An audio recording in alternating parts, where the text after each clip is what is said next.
আপুনি যদি এই জন্মত কাজিয়া পেচাল কৰি থকা মানুহ পিছৰ জন্মত কুকুৰৰ জন্ম ল'ব লাগিব দেই, মনত ৰাখিব।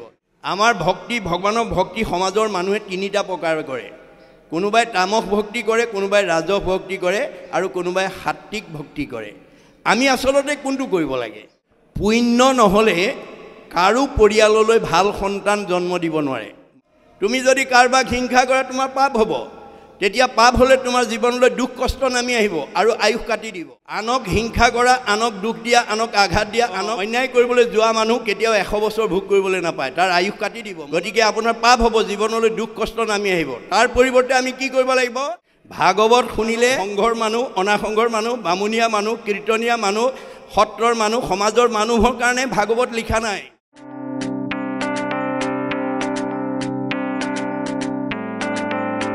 আমি কলিযুগৰ মানুহ হিচাপে ভাগৱতৰ মাজেদি, ভাগৱতৰ আধ্যাত্মিক আৰু নৈতিক শিক্ষাৰ মাজেদি আমি উঠি অহা প্ৰজন্ম, সমাজ আৰু পৰিৱেশ যদি নিকা কৰিব নোৱাৰোঁ, আমাৰ বিকল্প নাই।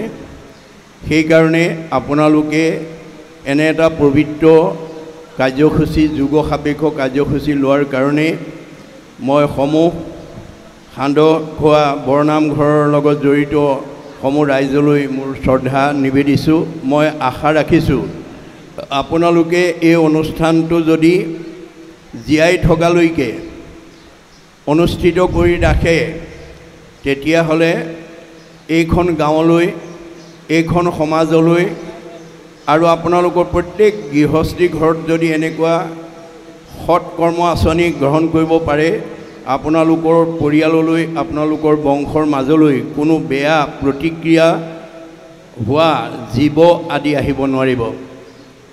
কোনো ধৰণৰ বেয়া সামাজিক অৱস্থাৰ সন্মুখীন হ'ব নালাগিব।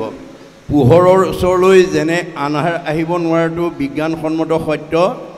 যিখন গাঁৱত, যিখন সমাজত, যিটো নামঘৰত, যিটো পৰিয়ালত ভক্তিৰ আঁচনি লৈ থাকিব, তালৈকে কোনো ধৰণৰ বেয়া প্ৰতিক্ৰিয়া হ'ব নোৱাৰিব আৰু ই জীৱনলৈ আমূল পৰিৱৰ্তন আনিব বুলি আমাক ভাগৱততে কৈছে।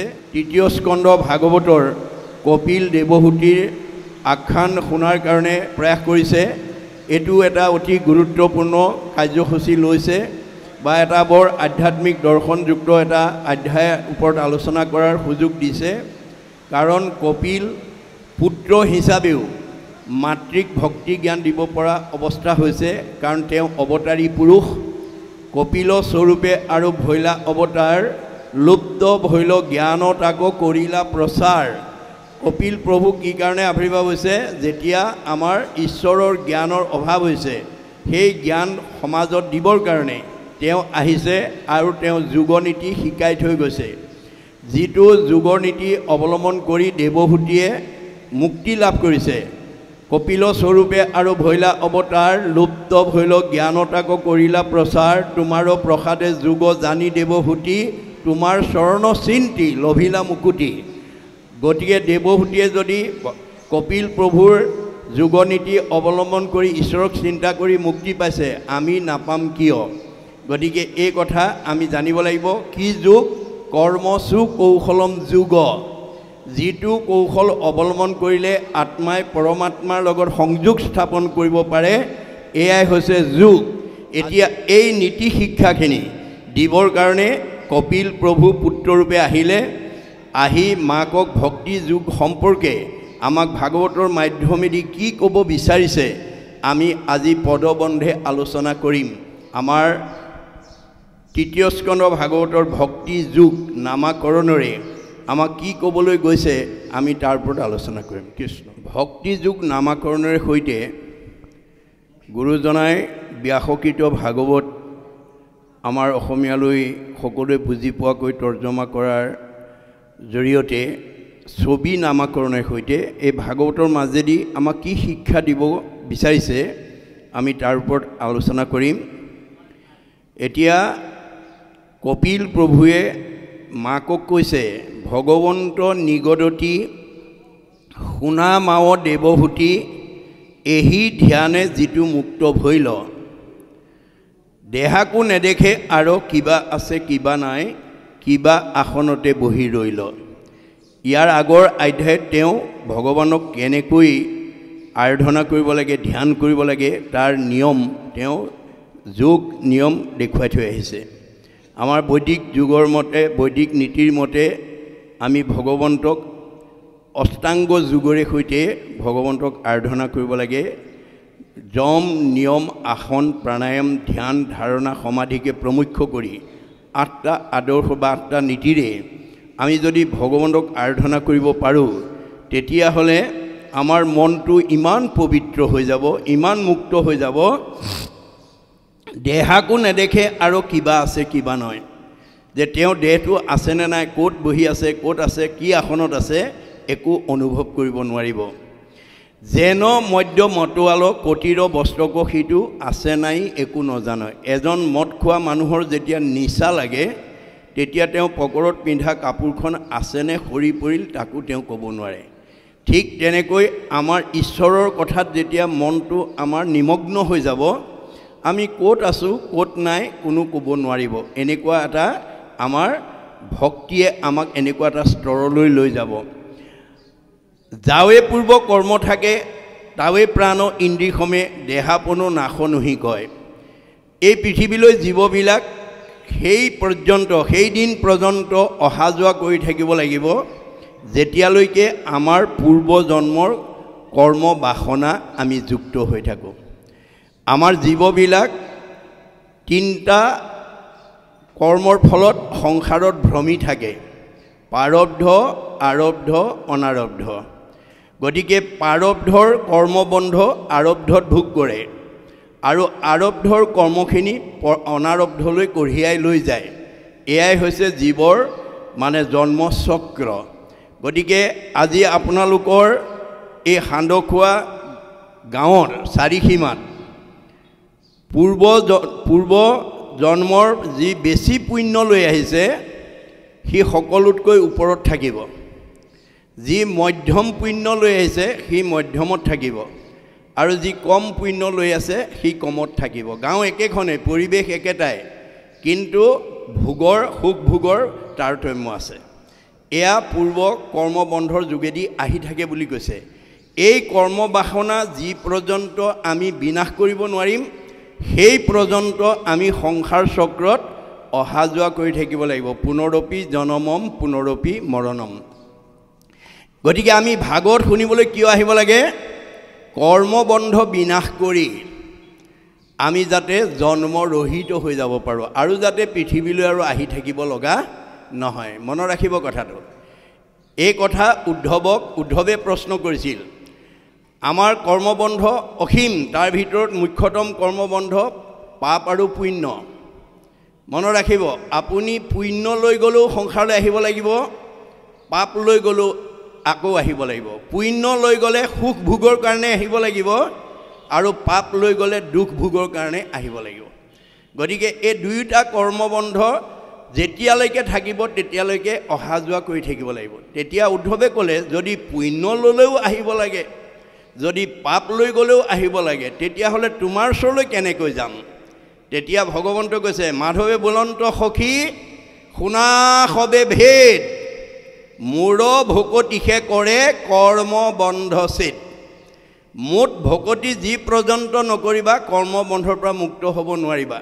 মলি কাপোৰখনত যেতিয়ালৈকে চাবোন চাৰ্ফ ব্যৱহাৰ নকৰিবা তেতিয়ালৈকে মলি মুক্ত হ'ব নোৱাৰিব। গতিকে এখন মলি কাপোৰৰ পৰা মলি আঁতৰাবলৈ যেনেকৈ আমি চাবোন বা চাৰ্ফ ব্যৱহাৰ কৰিব লাগে, আমাৰ জীৱৰ কৰ্মবন্ধৰ পৰা মুক্ত হ'বলৈ আমি কৃষ্ণ কথা শুনিব লাগে। যাৱে পূৰ্ব কৰ্ম থাকে তাৱে প্ৰাণ ইন্দ্ৰিয়সমে দেহাপনো নাশনুহি কয়। গতিকে তেতিয়ালৈকে আমি দেহ ধৰ্ম ধাৰণ কৰি সংসাৰলৈ আহি থাকিব লাগিব। পাছে কৰ্ম নাশ ভৰিলে ভৌতিক শৰীৰ পৰে, তেবে যোগী ব্ৰহ্মত মিলয়। তাৰপিছত যেতিয়া আপুনি ভক্তি কৰি যেতিয়া ব্ৰহ্ম জ্ঞান লাভ কৰিব। আজি আমি পুণ্যৰ ফলে নৰত্ব পাইছোঁ, নৰত্বৰ পৰা আমি দেৱত্বলৈ নিজক উত্তৰণ কৰিব লাগিব। দেৱত্বৰ পৰা যেতিয়া আমি ব্ৰহ্মত্বলৈ উত্তৰণ হৈ যাম, তেতিয়া আমি আৰু এই সংসাৰলৈ আহিব নালাগে। মনত ৰাখিব কথাটো। গতিকে আমি ব্ৰহ্ম জ্ঞান যেতিয়ালৈকে নহ'ব তেতিয়ালৈকে আমাৰ মনত মায়া থাকিব। কেনেকুৱা?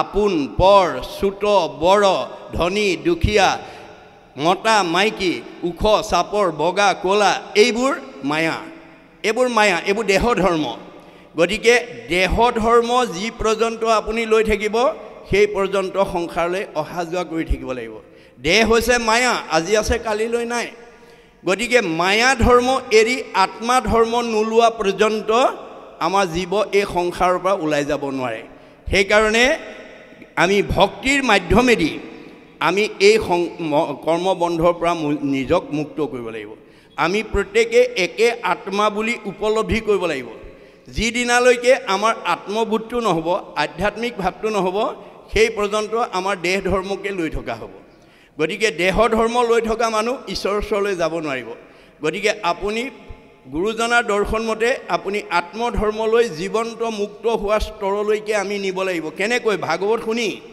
সাধুৰ সংগলৈ আহি ভাগৱত শুনাৰ লগে লগে আমাৰ সেই আত্মবোধটো উপলব্ধি হ'ব বিষ্ণুময় দেখে যিটো সমস্ত জগত জীৱন্ততে মুক্ত সিটো অচিৰ কালত আপুনি যিদিনাখন সকলোকে ঈশ্বৰ আছে বুলি জানিব সকলোকে এক আত্মা বুলি ভাবিব সেইদিনা আপুনি জীৱন্ত মুক্ত হৈ যাব সেইদিনাখন আপুনি ইয়াতেই বৈকুণ্ঠৰ সুখ স্বৰ্গৰ ভোগ আৰু এইটো যদি কৰিব নোৱাৰে নৰকৰ দুখ আমি ভুগি থাকিব লাগিব এই কথা কপিলে মাকক কৈছে গতিকে মা তুমি ভক্তিৰ মাধ্যমে যেতিয়ালৈকে কৰ্মবন্ধৰ পৰা বাসনাবিলাক যেতিয়ালৈকে বিনাশ কৰিব নোৱাৰিবা তেতিয়ালৈকে তুমি মোৰ ওচৰলৈ আহিব নোৱাৰিবা গতিকে পাছে কৰ্ম নাশব হ'লে ভৌতিক হৈ পঞ্চভৌতিক দেহটো তেতিয়া আমাৰ বিনাশ হৈ যাব আৰু আমি আৰু পঞ্চভৌতিক দেহ ধৰিব নালাগে আমি চিধা ব্ৰহ্মত বিলীন হৈ গুচি যাম আজি আপোনালোকে বিভিন্ন গৃহস্থী ঘৰৰ পৰা আহিছে উদ্দেশ্য কি লৈ আহিছে বাৰু যে আজি ভাগৱত পাঠ ব্যাখ্যা অনুষ্ঠানৰ সামৰণি হ'লে আমি খাই বৈ নিজৰ ঘৰলৈ ঘূৰি যাম কোনোবা একেবাৰে থাকিম বুলি আহিছে নেকি নাই অহা আমাৰ ঠিক এইখন ঘৰলৈ এখন ঘৰ বুলি কৈছে উদ্ধৱক চিনাকি কৰি থৈ গৈছে মোহৰ সেৱাৰ যোগ্য মনুষ্য শৰীৰ ইহাকে বুলিয় গৃহ জানা মহাবীৰ এতিয়া এখন ঘৰ এইখন ঘৰলৈ আমাৰ এটা জীৱ আহিছে ক'ৰ পৰা আহিছে পৰম ব্ৰহ্মৰ পৰা আহিছে তেওঁ যিখন ঘৰৰ পৰা আহিছে আৰু সেইখন ঘৰলৈ ঘূৰি যোৱাৰ লক্ষ্য লৈ আহিছে আৰু এই লক্ষ্যত উপনীত হ'বলৈ যাওঁতে কিমান বাট অতিক্ৰম কৰি আহিছে আমাৰ দেহত থকা জীৱটোৱে বিংশতি লক্ষণম স্থাৱৰম আমি প্ৰত্যেকে 20 লক্ষবাৰ বিভিন্ন প্ৰজাতিৰ গছ-গছনি হৈ আহিছোঁ নৱলক্ষম জলজ 9 লক্ষবাৰ আমি বিভিন্ন প্ৰজাতিৰ মাছ মগৰ হৈ আহিছোঁ নৱলক্ষম কুৰ্মাঞ্চ 9 লক্ষবাৰ আমি বিভিন্ন প্ৰজাতিৰ উভচৰ প্ৰাণী কাছৰ জন্ম পাইছোঁ 30 লক্ষ পশু নাম 30 লক্ষবাৰ বাঘ সিংহ কুকুৰ শিয়াল মেকুৰী গাহৰি হৈ আহিছোঁ 10 লক্ষ পক্ষী নাম 10 লক্ষবাৰ আমি বিভিন্ন প্ৰজাতিৰ মানে চৰাই চিৰিকটি হৈ আহিছোঁ 70 লক্ষ বানৰা 4 লক্ষবাৰ আমি বিভিন্ন প্ৰজাতিৰ বান্দৰ জন্ম পাইছোঁ 2 লক্ষ ধমানু বা হিতাহিত জ্ঞানশূন্য 2 লক্ষবাৰ হিতাহিত জ্ঞানশূন্য অৰ্ধমানৱ চিম্পাঞ্জীৰ দৰে জন্ম ধাৰণ কৰিছোঁ তথৌ মনুষ্যত্ব প্ৰাপ্য তৎকৰ্মাণি সাধুত তাৰ পিছতে ভগৱন্তৰ কৃপাত আমি পুণ্য অৰ্জন কৰি মানুহ নামৰ উপাধিটোলৈ প্ৰমোচন পাইছোঁ গতিকে মানুহ নামৰ উপাধিলৈ প্ৰমোচন পালে আজিৰ দৰে ঈশ্বৰৰ কথা শুনি ভাগৱত শুনি আমি ঘৰৰ বাটটো চিনি পাম আমাৰ ভাগৱত শুনাৰ লগে লগে আমি 7টা ষ্টেপ পাৰ হৈ গুচি যাব পাৰিম মনত ৰাখিব প্ৰথমে দহিব পাতেকচয় কৰাইবে মহা পুণ্য অদ্ভুতয় মিলাইবে বিষয়ত বীৰকতি কৃষ্ণত পুৱাইবে প্ৰেম ভকতি উপজাইবে আতি বৈষ্ণৱ জ্ঞান মায়াকো দহিয়া কৰৈ নিৰ্জান চৈতন্যময় পূৰ্ণানন্দ হৰি থৈবন্ত তেন্তে এৰে একে কৰি য'ৰ পৰা আহিছিলোঁ তাত আমাক লগাই দিব আৰু ঘূৰি আহিব নালাগে গতিকে ভাগৱত নুশুনা মানুহ ঈশ্বৰৰ কথা নুশুনা মানুহ অহা যোৱা কৰি থাকিব লাগে সি কেতিয়াও ওলাই যাব নোৱাৰে সি মধ্যাকৰ্ষণৰ ভিতৰতে ঘূৰি থাকিব লাগিব সেইকাৰণে আমাৰ সকলো ল'ৰা ছোৱালীকে যাতে ভাগৱত শুনি আমি সংস্কাৰমুখী কৰিব পাৰোঁ তাৰ কাৰণে এই কৰ্ম আঁচনি আপোনালোকে দীৰ্ঘম্যাদী হিচাপে ল'ব জীয়াই থকালৈকে আমি এইটো কৰ্ম আঁচনি মহাপুৰুষ শংকৰদেৱৰ অমূল্য অৱদান নামঘৰত বছৰত এবাৰ হ'লেও পাতিম এই কথা আপোনালোকে পৰিকল্পনা কৰি ল'ব কৰ্ম আঁচনি কৰি ল'ব তেতিয়াহে এইখন সমাজত বসবাস কৰা জীৱ উদ্ধাৰ হ'ব পাৰিব অন্যথা অহা যোৱা কৰি থাকিব লাগিব মনত ৰাখিব গতিকে এৰায়া সংসাৰৰ দুখ লভে ব্ৰহ্মানন্দ সুখ যেন জল জলে প্ৰৱেশ হয় নদ নদীবিলাক পৰ্বত পাহাৰ হ্ৰদৰ পৰা ওলাই আছে ক'লৈ সাগৰ মহাসাগৰ যিদিনাখন সাগৰ আৰু মহাসাগৰত পৰিব সেইদিনাখনৰ পৰা আৰু আমাৰ নদ নদীবিলাক ববলৈ জেগা নাথাকে তেনেকৈ জীৱন এইটো নদী, জীৱনখন এটা নদীৰ লগত তুলনা, জীৱন নদীখন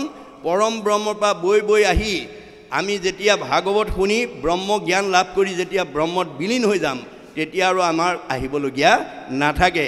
গতিকে যেন জলে জলে প্ৰৱেশ হয়, নদীবিলাক গৈ মহাসাগৰত পৰাৰ দৰে আমাৰ জীৱই গৈ পৰম ব্ৰহ্মত যেতিয়া লয় হৈ যাব আৰু আহিব নালাগে। এহি বুলি কৃপাময় মৌন ৰহিল অন্ততয় দেখি দেৱী পুচন্ত দুনাই। এইখিনি কথা কোৱাৰ পিছত পুতেকে যেতিয়া মৌনতা অৱলম্বন কৰিছে তেতিয়া মাকে পুনৰ কৈছে কি বুলি, আবে বাপ ভক্তি যুগ বিস্তাৰি কহিও মোক যেনমতে বুজো অভিপ্ৰায়। বোপাই মই মাইকী মানুহ, এতিয়া তুমি মোক ভক্তি যুগৰ কথা কোৱা, ভক্তিৰ যিখিনি নিয়ম সেই সম্পৰ্কে মই বুজি পোৱাকৈ তুমি কোৱা।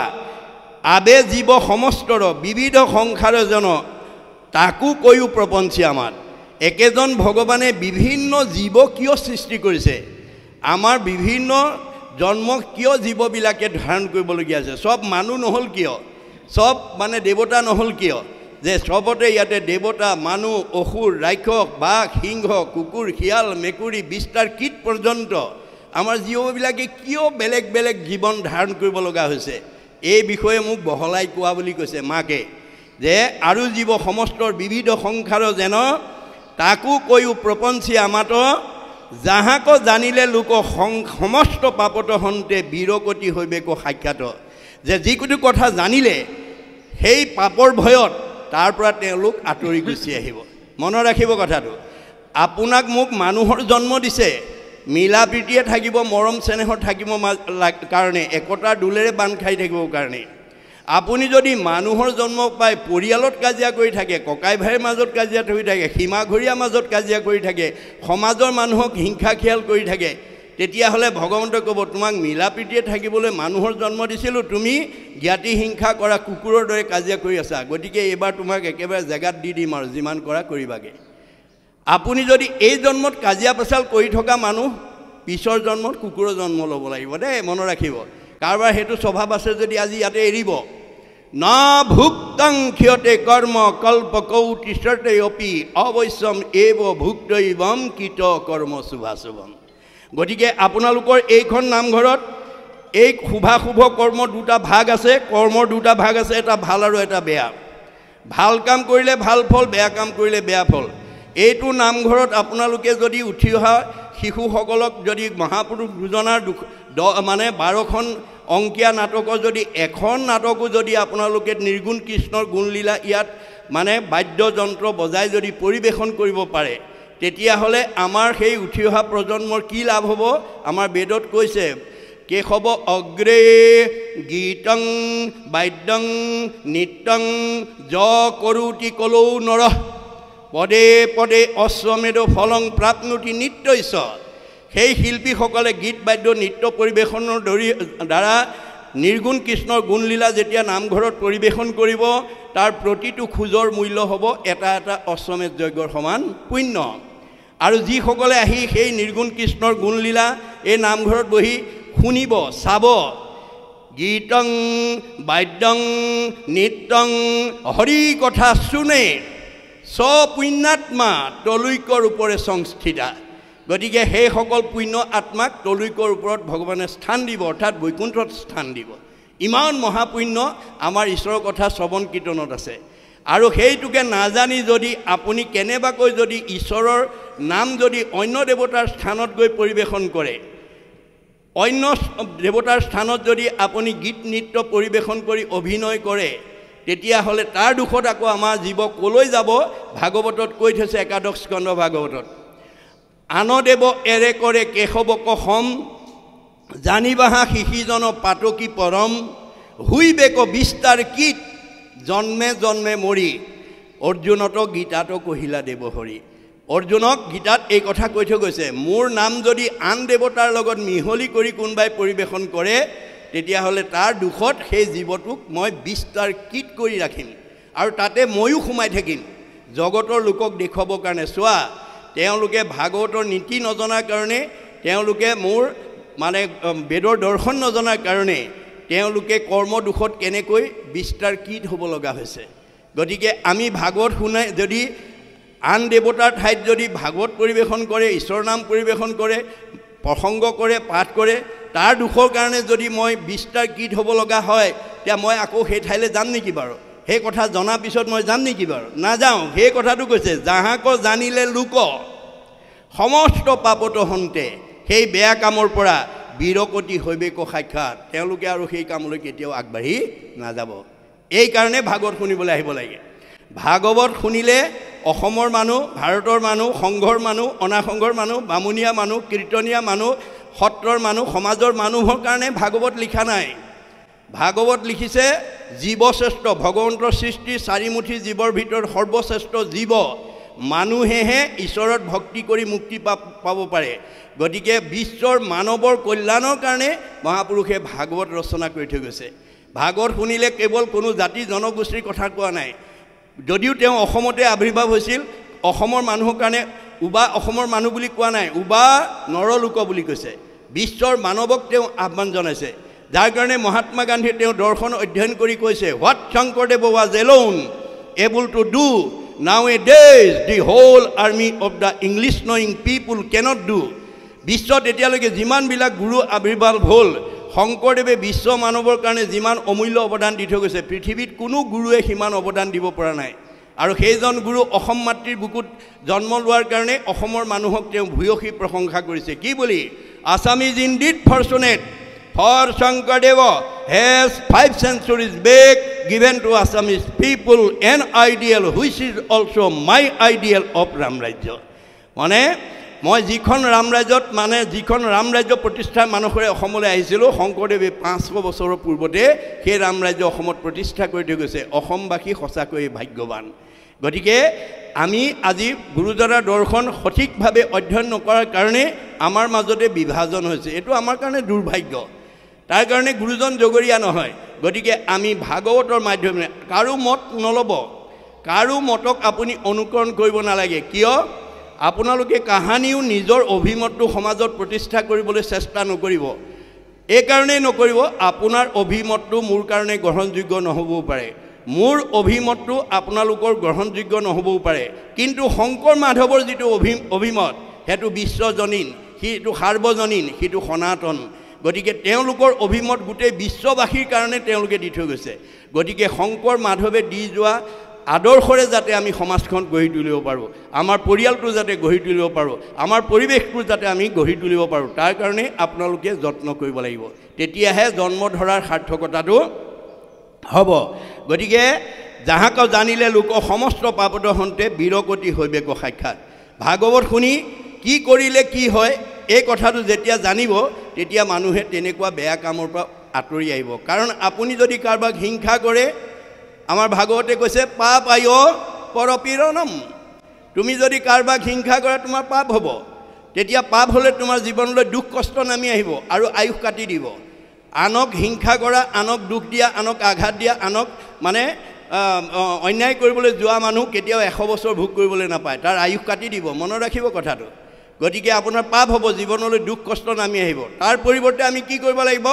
পৰোপকাৰায় পুণ্যম, পৰৰ উপকাৰৰ কাৰণে আমি আত্মনিয়োগ কৰিব লাগিব। আজি 3টা দিনৰ কাৰ্যসূচী যদিও আপোনালোকে ভাগৱত পাঠ ব্যাখ্যা অনুষ্ঠান বুলি কৈছে, আমাৰ বেদৰ মতে, ভাগৱতৰ মতে আপোনালোকৰ সান্দহ খোৱা ৰাইজে 3 দিনীয়া কলিৰ যজ্ঞ পাতিছে।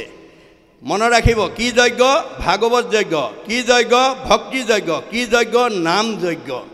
এই যজ্ঞস্থলীলৈ অহা ভকতসকলক সেৱা শুশ্ৰূষা ধৰিবৰ কাৰণে যিসকল যুৱক যুৱতী আই বাপে আহি অকণমান নামঘৰত সহায় সহযোগিতা কৰি দিব, তেওঁলোকৰ অনুষ্ঠানটো সৰ্বাংগ সুন্দৰ কৰিবৰ কাৰণে যিসকলে কায়িক মানসিক বৌদ্ধিক আৰ্থিকভাৱে ত্যাগ স্বীকাৰ কৰি এটা খোজ আগবঢ়াব, তেওঁলোকৰো প্ৰতিটো খোজৰ মূল্য হ'ব পদে পদে অশ্বমেধ ফলং প্ৰাপ্নুতি নিৰ্দস্য। আপোনালোকে জন্ম জন্মান্তৰ কাৰণে পুণ্য অৰ্জন কৰা 3টা দিনৰ সুযোগ পাইছে।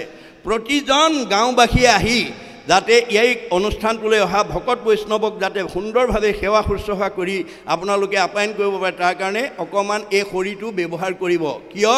পৰোপকাৰায় ইদম শৰীৰম। ভগৱানে কৈছে তোমাক ইমান সুন্দৰ শৰীৰ এটা দিছোঁ যাতে পৰ কামত ব্যৱহাৰ কৰিব পাৰা। এই কথা নাজানি যদি এই শৰীৰটো বেয়া কামত ব্যৱহাৰ কৰে, পাপ আয় পৰপীড়নম। তাৰ কাৰণে ঈশ্বৰক জগৰীয়া কৰিলে নহ'ব। গতিকে আমি ভাগৱত শুনি আমি এই নিয়মবিলাক জানিব লাগিব। আমি ভাগৱত শুনিবলৈ কিয় আহিব লাগে? যাতে আমাৰ ঘৰলৈ যাতে নমতাকে ভগৱন্ত আহে। আমি ভাগৱত শুনিবলৈ কিয় আহে? মই যাতে সদায় আনন্দত থাকোঁ। মই ভাগৱত শুনিবলৈ কিয় আহে? মোৰ যাতে শৰীৰটো মই ৰোগমুক্ত কৰি ৰাখিব পাৰোঁ। গতিকে আপুনি ভাগৱত শুনিলে সকলো দিশতে সৰ্বাংগ দিশত আপুনি আগবাঢ়ি যাব পাৰিব। কাৰণ আপোনাৰ ভাগৱতে কৈছে ভগৱানক আমি মাতিব নালাগে, ভকতে মাতিব নালাগে, ভগৱন্ত ভকতৰ ঘৰ বিচাৰি ফুৰে। আপোনালোকৰ সান্দখোৱা গাঁৱৰ যিখন ঘৰত পুৱা গধূলি ধূপ ধূনা জ্বলিব, ঈশ্বৰ উপাসনা কৰিব, সেইখন ঘৰলৈ কৃষ্ণ আহিব। যেই নাম সেই হৰি জানা নিষ্ঠ কৰি নামৰ সংগ নচাৰন্ত হৰি। ভগৱন্তৰ নামত ভগৱন্তে কৈছে মোতকৈ মোৰ নামটো শ্ৰেষ্ঠ। আৰু আমাৰ গুৰুজনে কৈছে আপোনাৰ মোতকৈ আপোনাৰ মোৰ নামটো শ্ৰেষ্ঠ।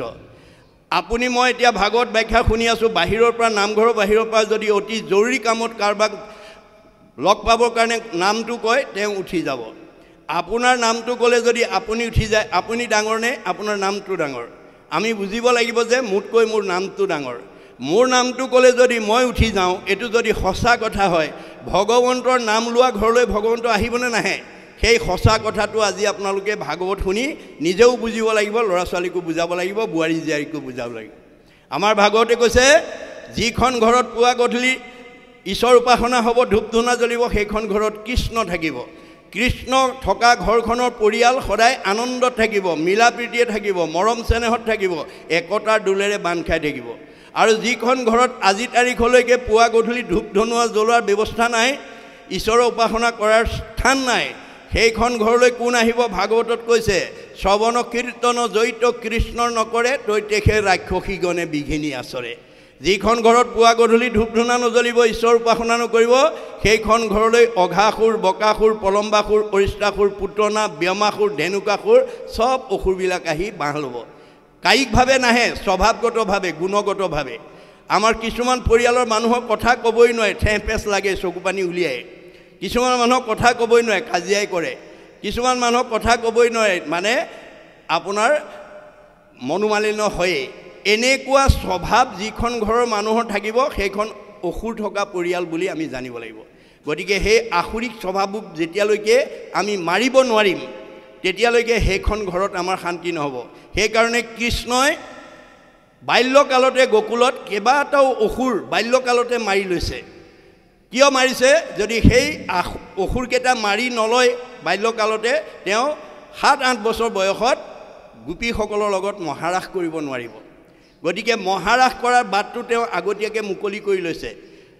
বাহিৰত অসুৰ মৰা দেখুৱাইছে, আধ্যাত্মিকত আমাৰ আসুৰিক স্বভাৱবিলাকক মৰা দেখুৱাইছে। আমি সৰুৰ পৰা ল'ৰা ছোৱালী বেয়া স্বভাৱবোৰ যদি মাৰিব নোৱাৰোঁ বা আমি শুদ্ধ কৰিব নোৱাৰোঁ, তেতিয়াহ'লে সেই ল'ৰাটো বা ছোৱালীৰ পৰা আপুনি ভৱিষ্যত কেতিয়াও ভাল মৰম চেনেহৰ মানে আদৰ্শ লাভ কৰিব নোৱাৰিব। গতিকে এই আসুৰিক ভাৱবিলাক মাৰিবৰ একমাত্ৰ উপায় হৈছে ভগৱন্তৰ নাম। হৰি নাম হোতা আসন, পাপ শুকান বন, খনেকতে দহি কৰে চন। গতিকে শুকান বনত জুই লাগিলে যেনেকৈ তৎক্ষণাত পুৰি নাশ হৈ যায়, ভগৱন্তৰ নাম যিখন ঘৰত প্ৰকাশ হ'ব, সেইখন ঘৰৰ সকলো পাপবিলাক নাইকিয়া হৈ যাব। পাপ দেখুৱাই দিয়া বস্তু নহয়, ই কিছুমান বেয়া গুণৰ সমষ্টি। আমাৰ দাৰ্শনিক পণ্ডিতৰ অভিমত কুবুদ্ধি, অসৎ চিন্তা, অসৎ ভাৱনা, অসৎ পৰিকল্পনা, কুসংস্কাৰ, অন্ধবিশ্বাস, মনৰ সংকীৰ্ণতা, কুপৰম্পৰা, এইবিলাক পাপ। এই বেয়া ভাৱবোৰ যাৰ হৃদয়ত থাকিব, তাৰ কৰ্ম বেয়া হ'ব, চিন্তা বেয়া হ'ব, ভাৱ বেয়া হ'ব। গতিকে বেয়া ভাৱবিলাক যেতিয়ালৈকে আমি মনৰ পৰা উলিয়াই দিব নোৱাৰিম, তেতিয়ালৈকে আমি তেওঁৰ পৰা কেতিয়াও ভাল চিন্তা বা ভাল আদৰ্শ লাভ কৰিব নোৱাৰোঁ।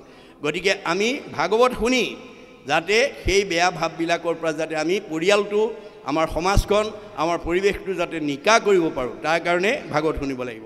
জাত সন্তে হুয়া ভয় লোকে পুণ্য আচৰয় হেনকাল ঈশ্বৰৰ গতি।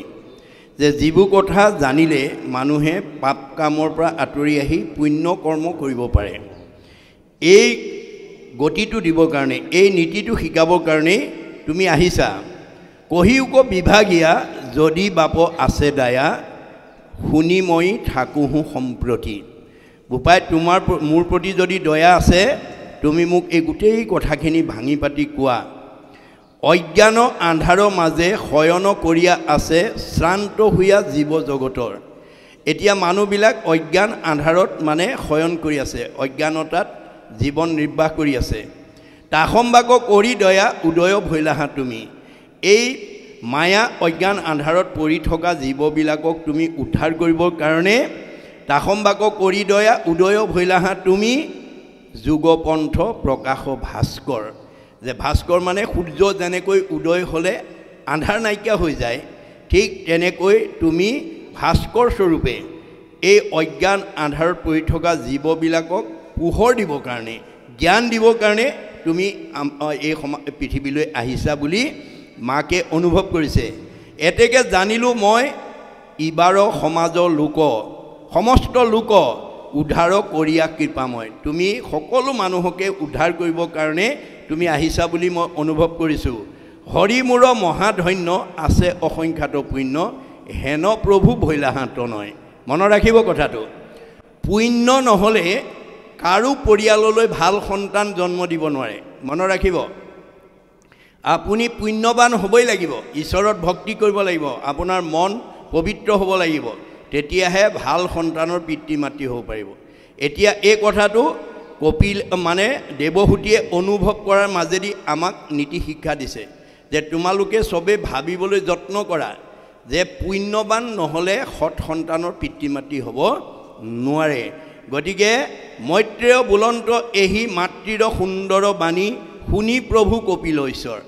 মাকৰ এই সুন্দৰ কথা শুনি কপিল ঈশ্বৰে কৃপায়ে পীড়িত হোৱা মাতিলন্ত প্ৰশংসিয়া কুশলক চিন্তিয়া লোকৰ। এতিয়া মৈত্ৰেয় কথাবিলাক বিদুৰক কৈ আছে যে এই ধৰণে মানে মাকক প্ৰশংসা কৰি জগতৰ মংগল চিন্তা কৰি তেওঁ কথাখিনি ক'বৰ কাৰণে আগবাঢ়িছে। ভগৱন্ত নিগদতি ধন্য ধন্য মহামতী মনুৰ নন্দিনী মূৰ মাও। মাকক প্ৰশংসা কৰিছে, তুমি মানে মনুৰ জীয়াৰী, মোৰ মাতৃ, তুমি মহাধন্যৰ পাত্ৰ। ভাল তজু ভৈলা মতি সংসাৰত তৰিলা আতি। তোমাৰ মন শুদ্ধ, গতিকে তুমি সংসাৰ তৰিব পাৰিবা। তুষ্ট ভৈলো দেখি তজু ভাৱ। তোমাৰ যে ভক্তিভাৱ দেখি মই সন্তুষ্ট হৈছোঁ। তুমি যে সৎ কথা জানিবৰ কাৰণে আগ্ৰহ কৰিছা, তাৰ কাৰণে মই পৰম সন্তুষ্ট হৈছোঁ। মাকক প্ৰশংসা কৰিছে। মনত ৰাখিব, শুনিও ভাবিনি আবে প্ৰশ্নৰ উত্তৰ কহোঁ ভক্তি কোনো বহুবিধ নহয়। মা তোমাক মই উত্তৰটো কওঁ শুনা, ভক্তি বহুবিধ নহয়, কিন্তু পুৰুষৰ ফল সংকল্পৰ অনুসাৰে ভক্তি নানা মতে ভেদ হয়। ভক্তি ভাগ নাই, কিন্তু পুৰুষৰ সংকল্পৰ ওপৰত নিৰ্ভৰ কৰি। ইয়াত পুৰুষ শব্দটোৱে জীৱক বুজাইছে দেই, মতা মানুহে হওক বা মাইকী মানুহে হওক, ডেকা ল'ৰাই হওক বা গাভৰু ছোৱালীয়ে হওক, আপোনালোকৰ মনৰ ভাৱৰ ওপৰতে ভক্তি ভাগ হৈ পৰে। পৰক মাৰিবে প্ৰতি মনত সংকল্প কৰে দম্ভ বা মৎসৰ আতি হয়। আপুনি কাৰোবাক মাৰিবৰ কাৰণে মনত যদি প্ৰতিজ্ঞা কৰিছে, অহংকাৰ আৰু পৰশ্ৰীকাতৰ ভাৱে এহিমতে ভক্তিমুক্ত কৰিলে তামস হয় ক্ৰোধভেদ তিনিতে আছয়। মনত ৰাখিব কথাটো, পৰক মাৰিবৰ কাৰণে এক মনত সংকল্প কৰে, দুই দম্ভ বা মৎসৰত, তিনি এই তিনিটা ভাৱতে ক্ৰোধটো সোমাই আছে এই বুলি কৈছে দেই। এহিমতে ভক্তিমুক্ত কৰিলে তামস হয় ক্ৰোধভেদ তিনিতে আছয়। তিনিওটা ভাৱনাত আপোনাৰ ক্ৰোধটো সোমাই আছে, খংটো সোমাই আছে। ক্ৰোধভেদ তিনিতে আছয়। বিষয়ত কৰি আশা যশ বা ঐশ্বৰ্য চাৱে প্ৰতিমাত মুহুক পূজয়। কিছুমান মানুহে ধন ধান টকা পইচা গাড়ী মটৰ পকা ঘৰ দুৱাৰ মান সন্মান লাভৰ কাৰণে ভগৱানক চিন্তা কৰে। কি বুলি কয়? ধনং দেহি বিদ্যাং দেহি যশং দেহি পুত্ৰং দেহি ভাৰ্যাং দেহি, লাগে আৰু লাগে।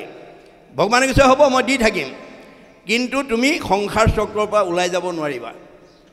আমি ভকতি কেনেকৈ কৰিব লাগে ইয়াৰ মাজৰ পৰা আপুনি বুটলি ল'ব লাগিব। আমাৰ ভক্তি, ভগৱানৰ ভক্তি সমাজৰ মানুহে তিনিটা প্ৰকাৰে কৰে। কোনোবাই তামস ভক্তি কৰে, কোনোবাই ৰাজস ভক্তি কৰে, আৰু কোনোবাই সাত্বিক ভক্তি কৰে। আমি আচলতে কোনটো কৰিব লাগে? আজি এই ভাগত শুনি আপুনি বুজি ল'ব যে আমাৰ তামসিক আৰু ৰাজসিকভাৱে আমি ভক্তি কৰিব পাৰিম, কিন্তু সংসাৰ চক্ৰত আমি ঘূৰি থাকিব লাগিব।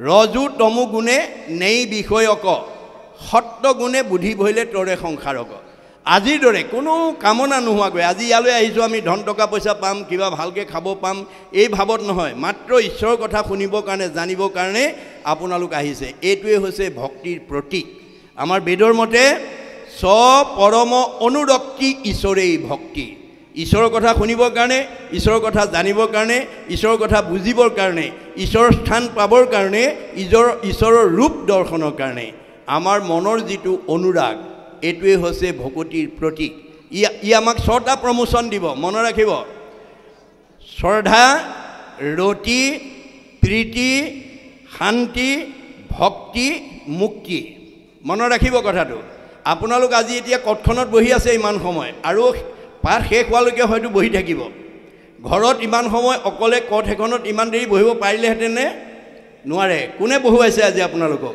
কিয় বহিছে এই কথাটো অনুভৱ কৰিব লাগিব অৰ্থাৎ আপোনালোকে এটা আগ্ৰহ লৈ বহি আছে আগ্ৰহ বহাৰ লগে লগে ৰতি হৈ যাব বহি থাকিব পাৰিব বহুত সময় ৰতি পিছত প্ৰীতি আপোনালোকৰ মনটো ভাল লাগিব মনটো যেতিয়া ভাল লাগিব জানিব ভক্তি আপোনাৰ ঘৰত সোমাই গৈছে আৰু ভক্তি যেতিয়া আপোনাৰ গৃহত সোমাই যাব তেতিয়া আপুনি শান্তি পাব আৰু শান্তি পোৱা জীৱই মুক্তি পাব যি মানুহে জীয়াই থাকোঁতে শান্তি নাপায় সি মৰিলে অধুগতি যাব সি কেতিয়াও ওপৰলৈ যাব নোৱাৰে মনত ৰাখিব কথাটো গতিকে ভকতিৰ এই 3টা ভাৱনা আমি উপলব্ধি কৰিব লাগিব আৰু এইটো মনৰ সংকল্পৰ ওপৰত 3টা ভাগ কৰি দেখুৱাইছে যে বিষয়ত কৰি আশা যশোবা ঐশ্বৰ্য চাৱে প্ৰতিমাত মুহুক পূজয় প্ৰতিমাত পূজা কৰে ধন টকা পইচা লাভৰ কাৰণে 3 প্ৰকাৰে ইটো ৰাজস ভকতি মাত্ৰ তজুৱাগে কহিলোঁ নিশ্চয় এই ভাৱনা লৈ আমি যদি ঈশ্বৰত ভক্তি কৰোঁ এই ভকতিটোক কৈছে ৰাজস ভক্তি ৰাজক ভক্তি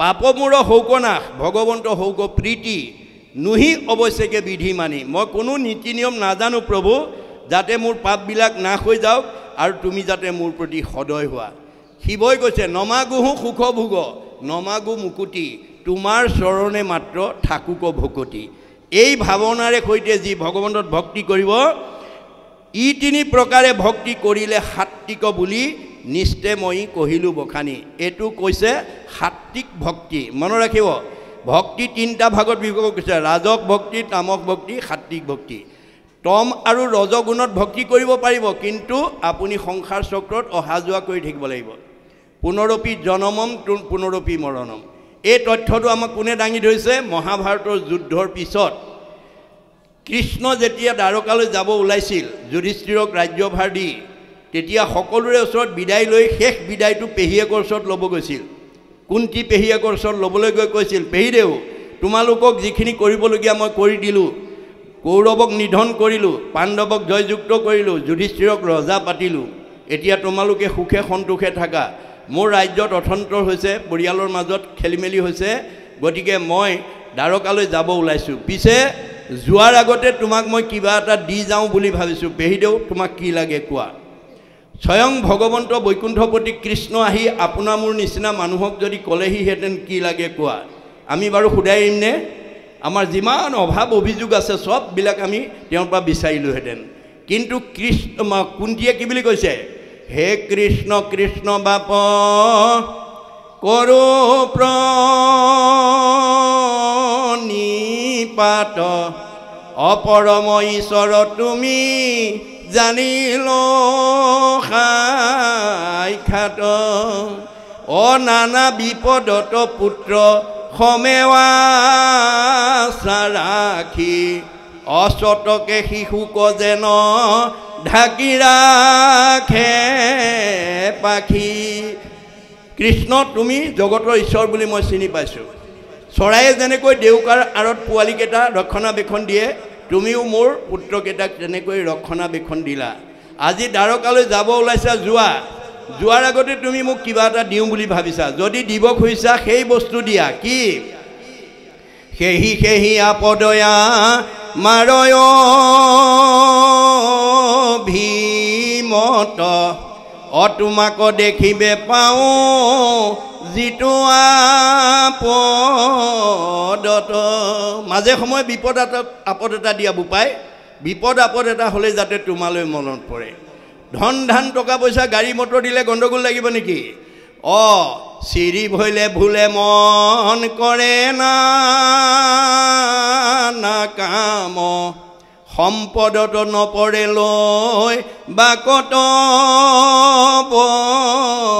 নাম ধনে ধানে টকাই পইচাই গাড়ীয়ে মটৰে পকা ঘৰ দুৱাৰে যদি তুমি মোক সচ্ছল কৰি দিয়া সেই বিনাশী সম্পদবিলাকৰ ওপৰত যেতিয়া মোৰ মনটো সোমাই যাব তেতিয়া মই নামঘৰলৈ যাবলৈ সময় বিচাৰি নাপাম ভকতৰ সংগলৈ যাব নোৱাৰিম ঈশ্বৰৰ কথা শুনিবলৈ নোৱাৰিম গা পা ধুই পুৱা গধূলি ধূপ এডাল জ্বলাবলৈ মোৰ সময় নহ'ব যিটো ঐশ্বৰ্যক পালে তোমাকো পাহৰে এতেকে তাহাক নবাঞ্চয় সাধু নৰে যিবোৰ বস্তু পালে ঈশ্বৰলৈ পাহৰি যায় সেইবোৰ বস্তু সন্ত মহন্ত ভক্ত বৈষ্ণৱে কেতিয়াও ভগৱানৰ পৰা বিচাৰি নলয় গতিকে তুমি যদি দিব খুজিছা সেই সম্পত্তি দিয়া কি গংগা নদীখন সাগৰৰ অভিমুখে গৈ থাকোঁতে বাটত বহুত জাজিয়ে বাধা দিয়ে জাজিৰ বাধা পায়ো গংগা যেনেকৈ উভতি নবয় সমস্ত জাজি অতিক্ৰম কৰি যেনেকৈ সাগৰ মহাসাগৰত পৰেগৈ ময়ো ল'ৰা ছোৱালীক এটা বুকত বান্ধি সংসাৰ যাত্ৰাত গতি কৰোঁতে বহুত বিপদ বিঘিনি আহিব পাৰে বিপদ বিঘিনি আহিলেও যাতে তোমাক মই নাপাহৰোঁ সেই সম্পত্তি দিয়া অজেন জাজি গংগাক নিৰোধ কৰে যদি সাগৰত পৰয় তথাপি দেৱ নদী সেইমতে বিঘ্নি কোন গণি মোৰ মন সদায় স্মৰুক মাত্ৰ তোমাৰ চৰণ সকলো সময়তে যাতে তোমাক চিন্তা কৰিব পাৰোঁ এই কৃপা তুমি মোক কৰা ক'ব লগা বহুত আছিল ভাষাৰ অভাৱ বিদায়ৰ সময় একো কহিবাক মই নপাৰোঁ সম্প্ৰতি যেই লাগে কৰা দেৱ অগতিৰ অগতি তুমি সকলো অগতি গতি দাদা তুমি সকলোৰে অন্তৰৰ কথা জানা গতিকে মোৰ অন্তৰৰ কথা বুজি যি কৰিলে ভাল হয় তুমি তাকেই কৰা এই ভক্তি ভাৱেৰে কৃষ্ণক নিবেদন কৰাৰ লগে লগে ভগৱন্ত বান খাই গ'ল কুন্তীৰ মানে ভক্তি প্ৰেমত ভগৱন্ত বান খাই গ'ল গৈ কি ক'লে তেনেহ'লে পেহীদেউ নাযাওঁৱে আৰু দিয়া নাযাইবো দ্বাৰকা বুলি পালতিলা হৰি দুনাই গৃহে পখিলা কুন্তীক আগ কৰি যাব খোজা কৃষ্ণকো ভক্তিয়ে বান্ধি পেলালে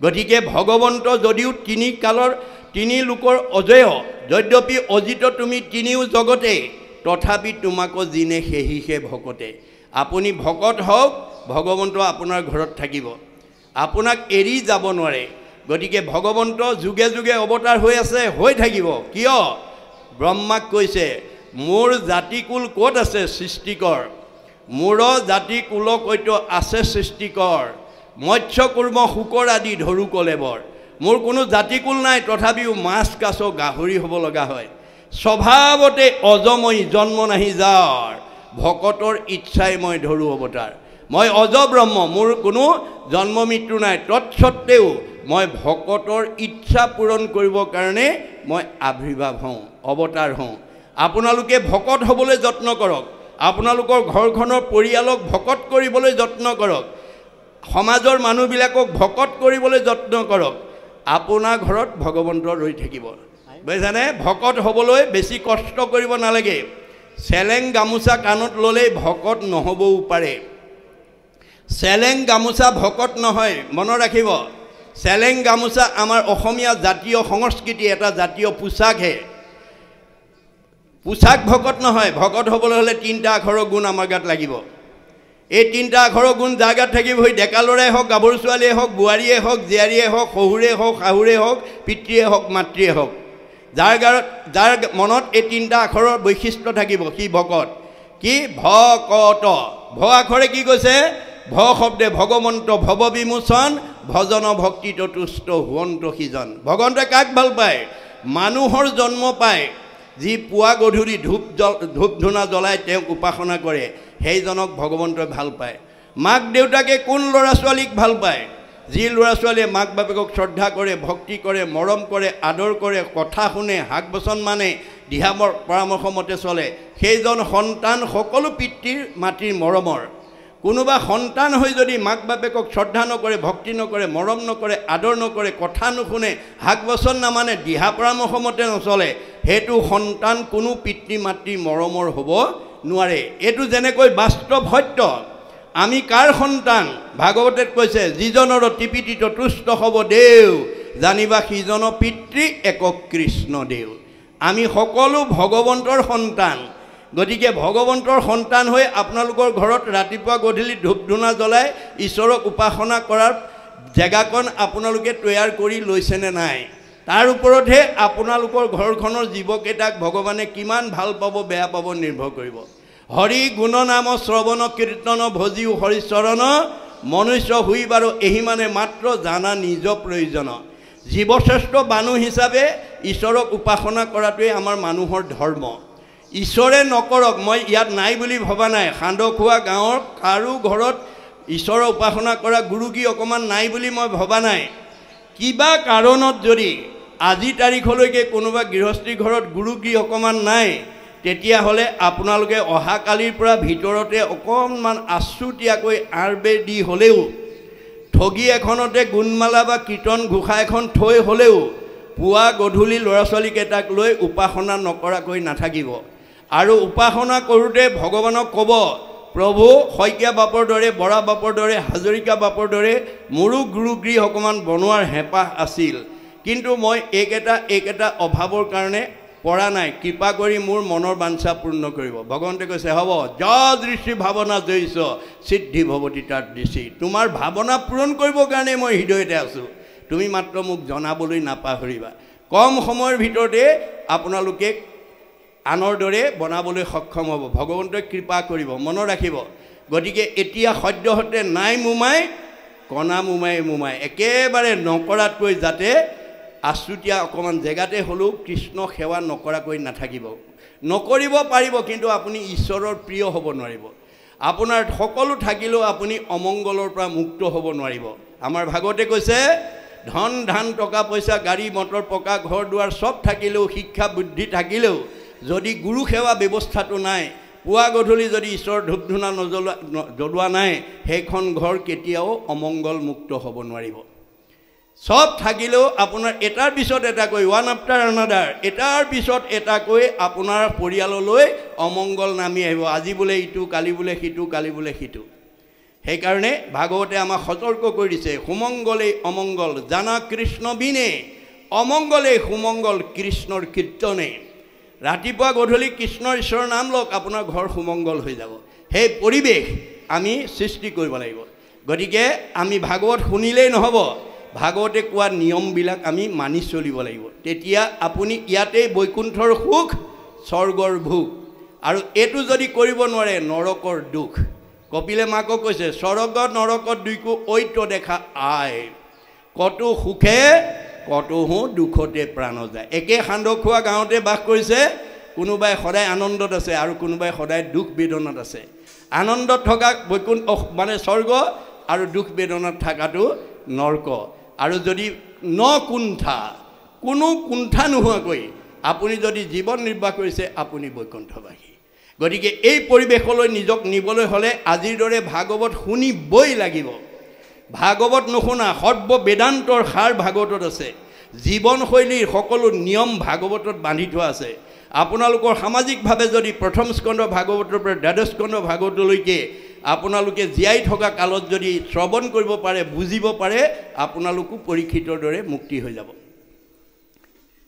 গতিকে ভাগৱত শুনাৰ কাৰণে আপোনালোকে অনুৰাগী হ'ব ল'ৰা ছোৱালীক আগ্ৰহ প্ৰকাশ কৰিব আৰু পঢ়িব জনা ল'ৰা ছোৱালী পঢ়িবলৈ দিব পঢ়াত বাধা নিদিব আমাৰ ঈশ্বৰৰ কথা পঢ়া শুনাত কোনো বাধা নাই দেই হৰি নাম কীৰ্তনত নাহিকে নিয়ম একো এতেকেহে ধৰ্ম মাজে সাৰ আপোনাৰ গাভৰু ছোৱালীয়েও পাৰিব ডেকা ল'ৰাইও পাৰিব বোৱাৰীয়েও পাৰিব মাইকী মানুহো পাৰিব মতা মানুহো পাৰিব অধ্যয়ন কৰাত বাধা নাই নিয়ম কেৱল আনুষ্ঠানিকতাতে থাকিব গতিকে আপোনালোকে পৰম্পৰাক দোহাই দি আজি তাৰিখত যাতে উঠি অহা ল'ৰা ছোৱালীবিলাকক পঢ়া শুনাৰ পৰা যাতে শাস্ত্ৰ ভাগৱত পঢ়াৰ পৰা যাতে বাধা দি নাৰাখে তাৰ কাৰণে মনত ৰাখিব এই নামঘৰ আপোনালোকে সকলো সমূহীয়াভাৱে আপোনালোকৰ গাঁৱত যিমান মাষ্টাৰ ডিগ্ৰী BA ডিগ্ৰীৰ পৰা ধৰি যিমান শিক্ষিত ল'ৰা ছোৱালী ঘৰত আছে আপোনালোকে পৰিকল্পনা কৰি সাপ্তাহিকভাৱে পষেকীয়াভাৱে প্ৰত্যেক অহা দেওবাৰে গধূলা গোপালে ভাগৱতৰ প্ৰথম স্কন্ধৰ প্ৰথম অধ্যায় পঢ়িব আৰু মাধৱে ব্যাখ্যা কৰিব নেক্সট সপ্তাহত কল্পনাই দ্বিতীয় তাৰ পিছৰ অধ্যায়টো পঢ়িব আৰু মিনতীয়ে অৰ্থভেদ কৰিব আপুনি দায়িত্ব দি দিয়ক তেওঁলোকে গৈ জনা ওচৰত শিকি ল'ব আজি বহুতে সুৰেই নাজানে সেইকাৰণে ভাগৱতেই নেমেলে সুৰটো কোনোবাই দি দিয়া বস্তু নহয় সি আপুনি শিকিব লাগিব পৰিৱেশ দিব লাগিব আপোনালোকে উঠি অহা ল'ৰা ছোৱালীবিলাকক যাতে ভাগৱতমুখী কৰিব পাৰে ভক্তিমুখী কৰিব পাৰে তাৰ কাৰণে এই কপিলৰ অধ্যায়ৰ পৰা আপোনালোকে এই নিয়ম বুটলি ল'ব লাগিব